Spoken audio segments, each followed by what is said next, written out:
Kalau dengar kata ekonomi, apa sih yang kebayang? Grafik yang rumit? Angka-angka yang bikin pusing? Gimana kalau saya bilang sebenarnya inti dari ekonomi itu jauh lebih simpel dan personal. Ini tuh soal cerita. Cerita tentang pilihan. Pilihan yang Anda buat pas belanja, pilihan yang kita semua hadapi setiap hari. Yuk, kita bedah ceritanya bareng-bareng.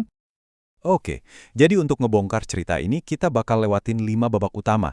Pertama, kenapa kita nggak bisa punya segalanya.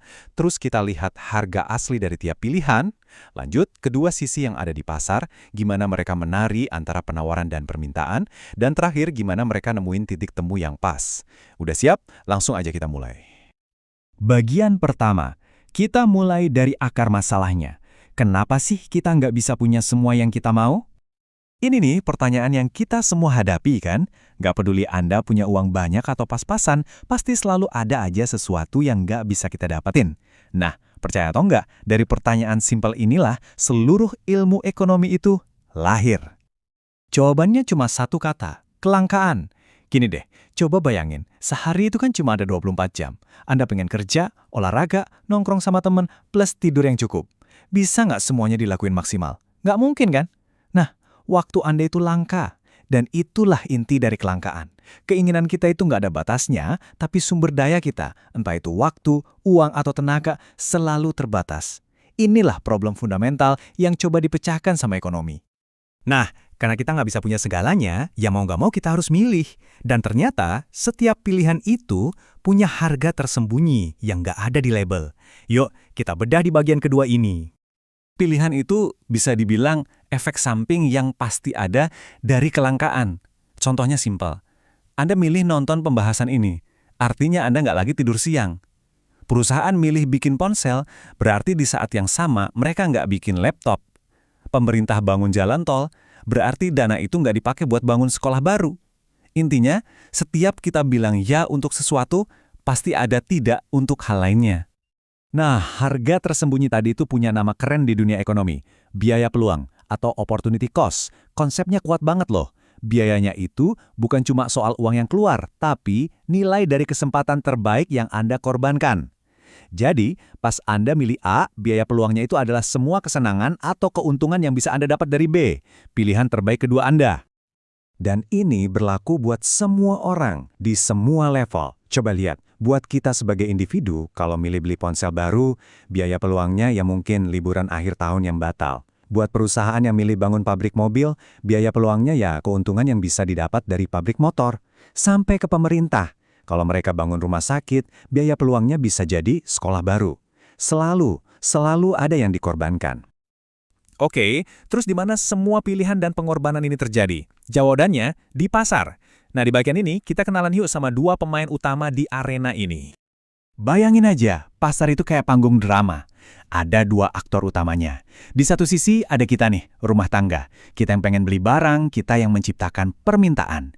Di sisi lain ada perusahaan. Mereka yang bikin barangnya, mereka yang menciptakan penawaran.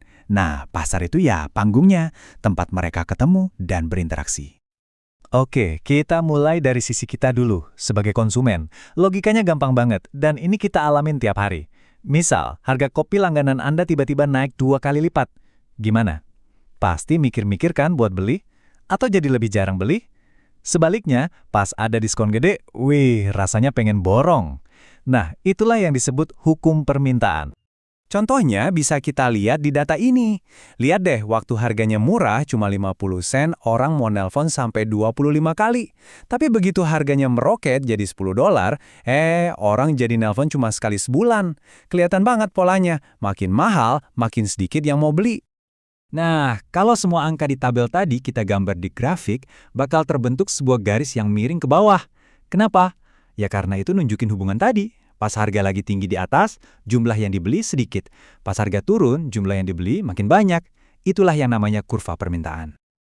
Oke, sisi permintaan udah jelas. Sekarang kita pindah ke sisi satunya, sisi penawaran. Kita lihat gimana mereka merespons dan gimana dua kekuatan ini mulai menari di pasar. Sekarang coba kita ganti topi. Anggap diri kita ini produsen. Logikanya jadi kebalikannya.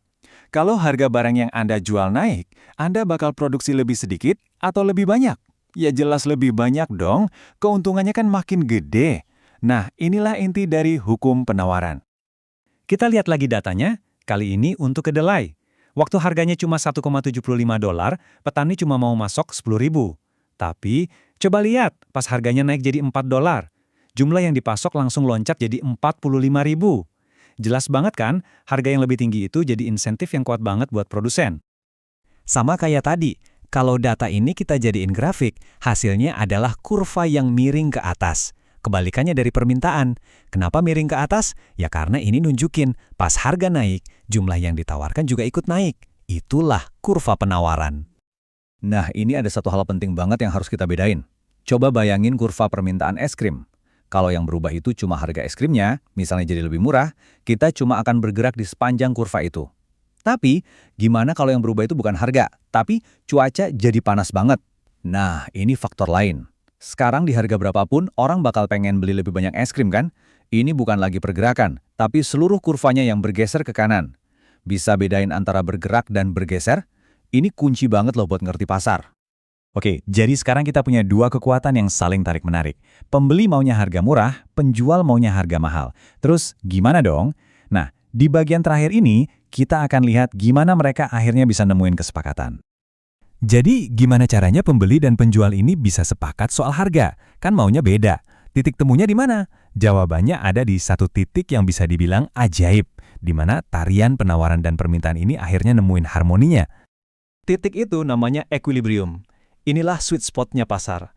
Titik di mana jumlah barang yang diminta sama persis dengan jumlah yang ditawarkan. Nggak ada yang kelebihan, nggak ada yang kekurangan, semuanya pas. Disinilah pasar secara alami menemukan harga yang paling tepat. Terus, gimana kalau harganya kemahalan? Di atas titik equilibrium? Gampangnya, bayangin toko jual jaket seharga 5 juta. Mereka pasti nyetok banyak, tapi yang mau beli dikit banget. Hasilnya, gudang penuh jaket nggak laku. Nah, ini yang namanya surplus. Otomatis, tokonya bakal nurunin harga biar stoknya laku kan? Kebalikannya, gimana kalau harganya kemurahan? Bayangin, tiket konser band super terkenal dijual cuma 50.000. Apa yang terjadi? Semua orang rebutan, tiket langsung ludes, calo di mana-mana. Ini yang disebut kelangkaan atau shortage. Nah, karena banyak banget yang mau, harga tiketnya pasti bakal kedorong buat naik. Nah, sekarang kita jadi bisa melihat kekuatan-kekuatan tak kasat mata yang bekerja di pasar kan? Dari masalah simpel, nggak bisa punya semua, sampai ke tarian rumit antara penawaran dan permintaan yang akhirnya seimbang. Jadi, mungkin besok pagi pas Anda beli secangkir kopi, coba deh pikirin sejenak, kekuatan apa aja sih yang nentuin harga secangkir kopi itu? Kira-kira pilihan harian mana lagi yang bakal Anda lihat dengan cara yang beda sekarang?